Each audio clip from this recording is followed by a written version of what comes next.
Olá, amigos! Que bom podermos refletir juntos sobre a doutrina espírita.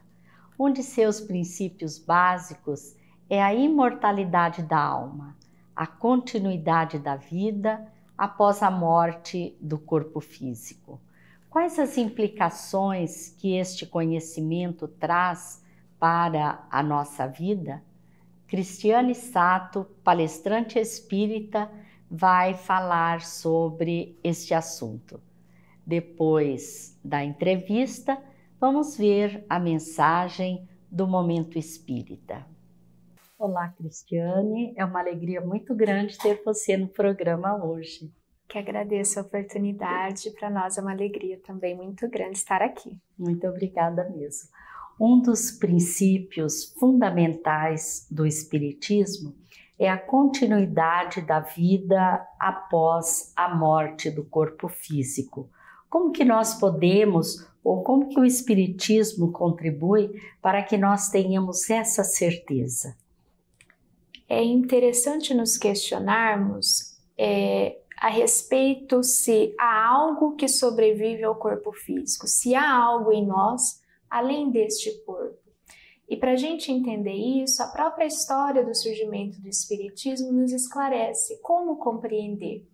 Porque, em verdade, lá no século XIX, começaram a surgir fenômenos na sociedade como um todo até então inexplicáveis. Batidas que se verificavam sem uma causa material, móveis que se mexiam, e houve um acontecimento em particular nos Estados Unidos, na casa da família Fox, em Hydesville, que despertou muito a atenção do mundo e de alguma forma foi o marco inicial desses fenômenos, porque nessa família, nessa casa, se ouviam esses barulhos para nós fenômenos de efeitos físicos. E as próprias crianças passaram então a se questionar quem é que estava provocando aquele barulho. E uma das crianças provoca o autor daqueles barulhos, daquelas pancadas, a imitá-la. Então ela estala o dedo uma quantidade de vezes e o barulho se faz ouvir nessa mesma quantidade. Então, a partir dessa situação, se percebeu, se descobriu que havia um ser com inteligência que estava provocando esses fenômenos. Após se convencionou uma forma de comunicação por meio de batidas em que o espírito então passou a responder as perguntas, sim ou não, a depender do número de batidas. E ele se revelou como um ser humano, cujo corpo já havia morrido, que havia sido assassinado, e após se verificou efetivamente a veracidade dessas informações, inclusive pela descoberta da ossada desse homem naquela casa. Então, os próprios espíritos que vieram se apresentar como sobreviventes à morte, somente morreu o corpo. E fenômenos como esse, fenômenos de comunicação mediúnica acontecendo naquela época, continuam a acontecer. Formaram a nossa doutrina espírita, que nos oferece tantos conhecimentos sobre essa realidade. E esse é um dos fatores que diferencia a doutrina espírita, né? Porque o chamamento veio de lá para cá, não é, Cristiane? E qual é o valor de pensar sobre a vida no mundo espiritual enquanto nós estamos encarnados? Pensar que nós somos espíritos e não os corpos físicos, que a gente poderia comparar com as nossas vestimentas, faz toda a diferença na forma como a gente vive, no paradigma da nossa existência. Kardec, nas obras básicas, faz uma reflexão muito coerente. Se nós acreditamos que tudo se resume a uma vida e a essa vida no corpo, que é sempre passageira, aqueles materialistas, portanto, que adotam essa postura, talvez tenham todas as condutas de reforço de vícios, de predomínio da natureza material sobre a espiritual. Enquanto aquele que acredita que é um espírito e não um corpo físico, espírito que vai continuar a viver após a morte do corpo, esse ser passa então a viver pensando: o que eu fizer aqui vai ter que consequência após a morte do corpo? Qual é o sentido de eu estar temporariamente num corpo físico? E esse sentido a doutrina espírita nos explica. Nós somos espíritos, criados por Deus, todos simples e ignorantes, mas com o propósito de evoluir. A nossa passagem pela Terra, pela reencarnação, é essa oportunidade de construção do aprendizado na área intelectual e na área moral. Então, a existência no corpo físico passa a ter esse sentido, esse objetivo. E todas as dificuldades da vida, elas também são menos valorizadas no sentido do desespero, da tristeza, da rebeldia. Nós passamos, ou pelo menos essa é a proposta, a enxergar o que eu posso aprender com isso. Qual é a virtude que eu posso exercitar? E esse esforço, nós sabemos, redundará futuramente, desde já, mas também na vida futura, na vida após a morte do corpo, em felicidade. Cristiane, o Espiritismo oferece alguma explicação sobre como é a vida no plano espiritual? Sim, os próprios espíritos que se comunicaram à época de Allan Kardec relataram as suas situações, como estavam, o que sentiam emocionalmente, o que observavam. E isso permitiu, inclusive, que ele e outros pesquisadores percebessem a relação entre o que estavam vivendo agora e o que haviam feito antes. Porque esses espíritos muitas vezes se identificavam e forneciam dados suficientes para essa identificação. Então, familiares que reconheciam um pai, um avô, uma mãe que foram muito queridos e cujos relatos realmente faziam sentido perto da vida que essa pessoa teve. Esses relatos, inclusive, foram registrados por Allan Kardec nesta obra, O Céu e o Inferno. E o codificador da doutrina espírita, muito sábio, um excelente professor, classificou as comunicações a depender do estado em que o espírito se encontrava. E essas comunicações, por exemplo, de espíritos felizes, ou de espíritos suicidas, ou de criminosos arrependidos, nos dão a noção do que eles encontraram no mundo espiritual. Cristiane, para compreender a vida após a morte do corpo, qualquer pessoa pode assistir em uma casa espírita a uma reunião mediúnica? Porque muitas vezes as pessoas manifestam esse desejo, né? Ao tempo de Allan Kardec, as reuniões mediúnicas tinham preponderantemente o objetivo de construção do conhecimento, do saber, que ficou registrado nessas obras básicas que constituem a doutrina espírita. Considerando que a doutrina espírita já está construída, essa que nós consideramos a terceira revelação de Deus, as reuniões mediúnicas de hoje passam a ter preponderantemente o objetivo terapêutico de auxílio aos espíritos que são encaminhados pela equipe espiritual coordenadora da tarefa e o nosso aprendizado. Aprendizado esse que não deve ser aquele de construção de uma convicção, porque a reunião mediúnica é vista hoje como uma seara, como uma área em que nós estamos para servir. Então, os integrantes desse trabalho, que é um trabalho muito grave, que exige muita dedicação e preparo, precisam já ter construído a sua convicção espírita, precisam compreender o funcionamento dessa reunião mediúnica para enxergar, então, como é o trabalho que deve ser desempenhado e fazer a sua melhor parte. Uma pessoa que chega à casa espírita querendo aprender sobre o espiritismo deve então começar pelo estudo. O conhecimento básico, o estudo das obras básicas, que foi inclusive a proposta do próprio Allan Kardec. Em O Livro dos Médiuns, na própria introdução, ele vai convidar a todos aqueles que desejam se inteirar da doutrina espírita que primeiro estudem, para depois, conforme o caso, conforme o regimento de cada instituição espírita, adentrarem a essa tarefa, a esse trabalho que é a reunião mediúnica espírita. É como em toda ciência, né? É necessário que a pessoa conheça a teoria para poder elaborar nessa ciência, né? Mas uma obra muito conhecida, né, é a obra Nosso Lar, que foi psicografada por Francisco Cândido Xavier e ditada pelo espírito André Luiz, que inclusive inaugurou a série de livros chamada A Vida no Mundo Espiritual, né? Essa obra, inclusive, completará 75 anos, né, em 2019. Esse livro trouxe uma grande contribuição para nós, Cristiane? Sem dúvida. As obras básicas trouxeram os conhecimentos básicos a esse respeito. E a partir desses conhecimentos básicos construídos, que nós podemos então verificar em relação às obras que foram escritas posteriormente, a sua validade. A obra Nosso Lar confirma, reproduz tudo aquilo que está na obra básica, mas complementando com uma descrição ainda mais minuciosa como é essa realidade no mundo espiritual.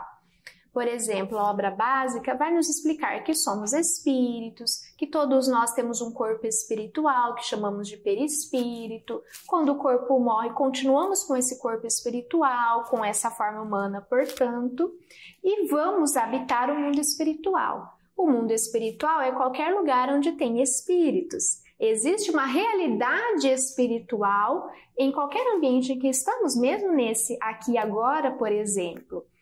E o que vai determinar, além da existência dos espíritos, mas as construções que se verificam no mundo espiritual e que André Luiz, por exemplo, vai descrever, é a nossa compreensão sobre fluidos. Porque o Espiritismo nos esclarece que os fluidos são a matéria mais básica que existe, a partir do nosso pensamento, da nossa emoção, que repercute nos fluidos, nós fazemos as construções, conscientemente ou inconscientemente.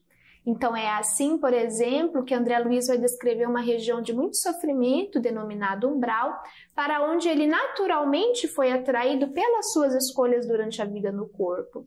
Pelo uso de bebida alcoólica, pelos abusos na área da sexualidade, pela cólera.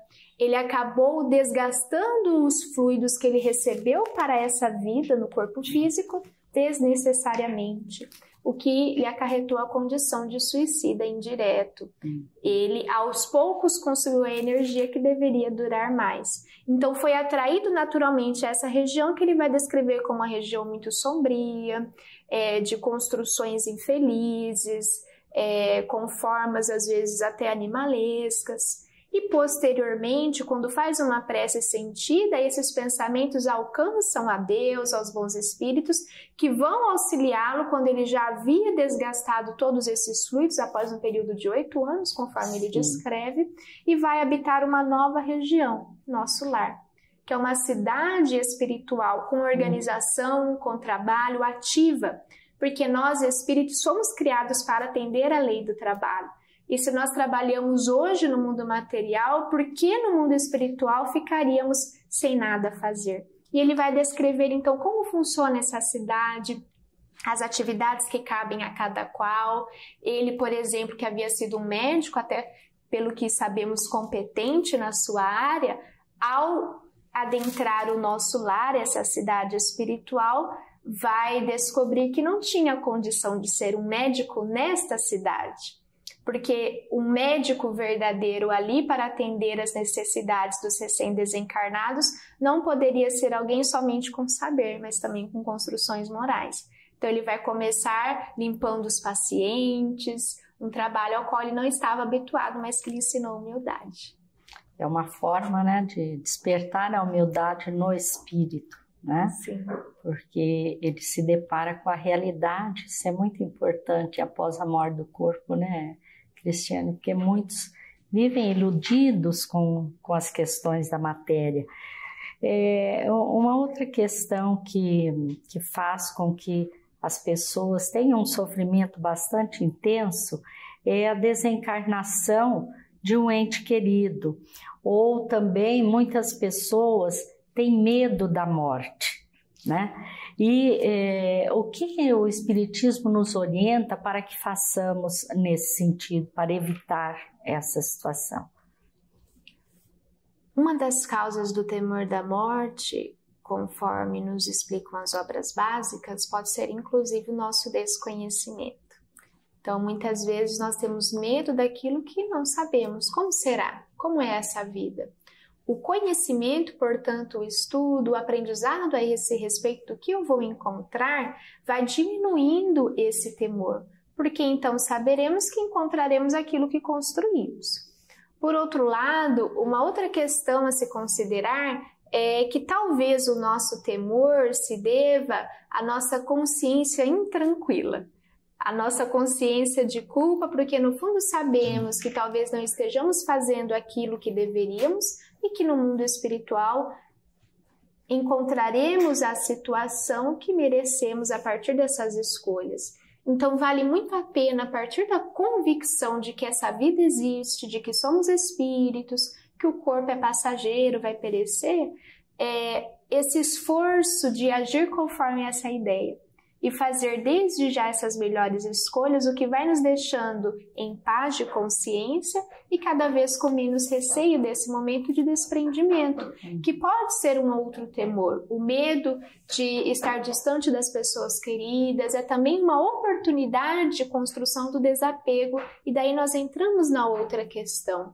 Porque, sem dúvida, você se ver sem uma pessoa que lhe é muito querida durante a reencarnação é uma situação para nós, espíritos imperfeitos, na sua maioria, ainda muito desafiadora. Mas também o estudo sobre a vida no mundo espiritual, a concretização cada vez maior dessa ideia nos traz paz.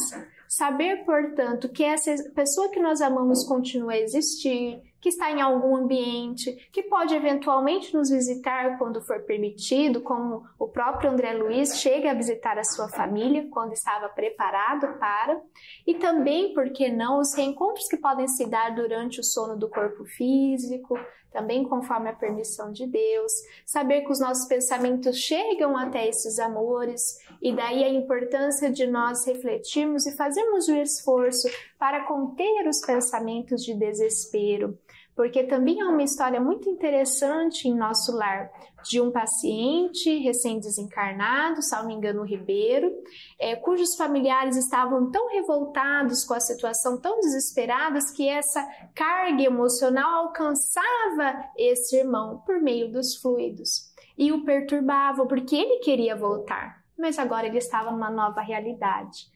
Então, a equipe espiritual vai buscar atuar para favorecer que haja esse desligamento que não é afetivo. Nós não deixaremos de amar as pessoas que partiram antes de nós para o retorno à pátria espiritual, mas deveremos e podemos controlar esses sentimentos de desespero, de revolta, que não nos ajudam a nenhum dos dois envolvidos nesse processo. E nesse sentido, o Espiritismo é a doutrina consoladora, ou consolador prometido por Jesus, porque realmente oferece muito consolo a todas as circunstâncias da vida, também a essa, de separação temporária dos entes queridos. Com certeza, por isso que é muito importante buscar o conhecimento, né? A gente sabe que tem muitas pessoas que não frequentam casas espíritas, mas que gostam da leitura, porque a leitura das obras espíritas, elas vão trazendo essas reflexões, né? E a pessoa pode ao menos refletir nessas questões. Cristiane, nós agradecemos a sua participação no programa hoje, esperamos tê-la em breve conosco. Nós que agradecemos. Agradecemos a todos vocês que ficaram conosco, pedimos que fiquem com a mensagem do Momento Espírita e lhes desejamos muita paz. Contou-me uma amiga a experiência vivenciada recentemente. Disse que houvera ido a São Paulo visitar a mãe doente e narrou: quando me sentei na poltrona do ônibus, retornando, pensando nas tantas horas de viagem pela frente, fiquei desanimada. Pensei que no dia seguinte, pela manhã, cansada, teria extensa agenda para cumprir até às 19 horas. Decidi dormir. Tentei fechar meus olhos e disse para mim mesma: descansa. Não consegui. Olhei à minha frente e vi o trânsito caótico, as lanternas vermelhas, os piscas acesos. Ultrapassagens perigosas, buzinas enlouquecidas, todos desesperados para chegar em casa. Jovens fazendo malabarismos, arriscando suas vidas por alguns trocados. Pensei comigo mesma: isto é São Paulo, a cidade onde todos correm, onde vivem e amam. Fechei novamente os olhos e mais uma vez tentei descansar, sem conseguir. Então a memória foi reprisando cenas recentes. Vi aquele sorriso envelhecido que a vida sofrida deixou marcado com suas rugas. Aquele sorriso lindo e, junto com o sorriso, aquele abraço apertado. Abraço apertado, acompanhado da frase: você? É você, minha caçulinha? Você veio me ver? Nesse momento esqueci todo o cansaço. Diante do seu sorriso, do seu abraço e das suas palavras, percebi que um mal de Alzheimer ainda não afetou a parte do registro em que eu existo. Sinto que a luta com os remédios e o nosso carinho continua dando resultado. Esqueci todo o meu cansaço e percebi que, se fosse para fazer tudo de novo, faria 1000 vezes. E mais 1000 vezes. Igualzinho. Enfrentaria horas de ônibus 1000 vezes, só para ver minha mãe sorrir. E para lhe responder: sim, mamãe, sou eu, a sua caçulinha.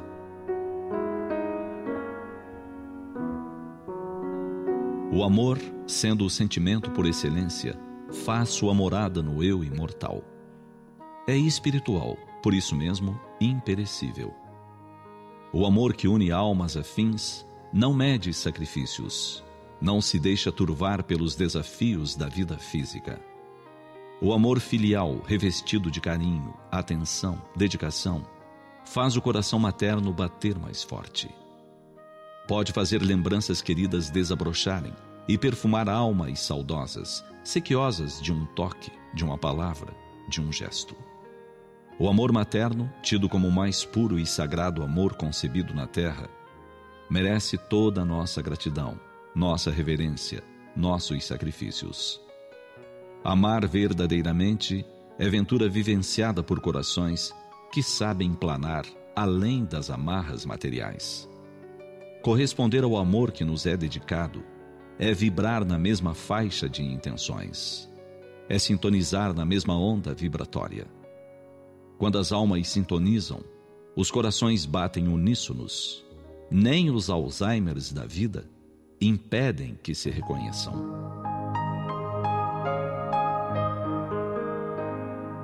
Amor, essência divina, perfume dos corações neste mundo de ilusões. Haverá quem o defina?